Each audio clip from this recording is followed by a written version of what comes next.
The old abandoned house on the outskirts of town had always been a source of fascination for the local children. They would dare each other to sneak into the creaky, boarded-up structure, but none of them had ever returned. As an adult, I couldn't shake the feeling that there was something dark and sinister about that house. I had to know what was inside, so I made my way there one night, my flashlight in hand. The front door was locked, but I managed to find an unlocked window around the back. I climbed inside, my heart pounding with a mix of fear and excitement. The house was in a state of complete disarray, as if a great struggle had taken place within its walls. Furniture was overturned, and the wallpaper was peeling off in long strips. But the strangest thing of all was the smell. It was a musty, rotting smell that seemed to linger in the air. I made my way deeper into the house, my flashlight beam illuminating the way. Suddenly, I heard a faint whispering coming from one of the rooms. I crept closer, my heart racing with anticipation. As I reached the door, the whispering grew louder, until it was a cacophony of voices, all speaking at once.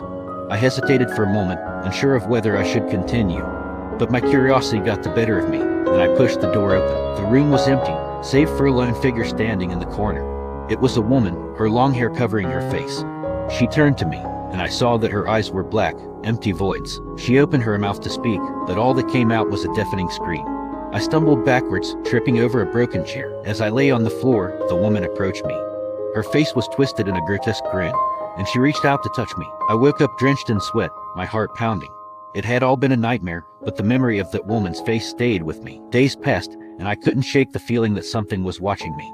I saw the woman's face everywhere I went, lurking in the shadows. I knew then that the house was cursed, and that the woman was something not of this world.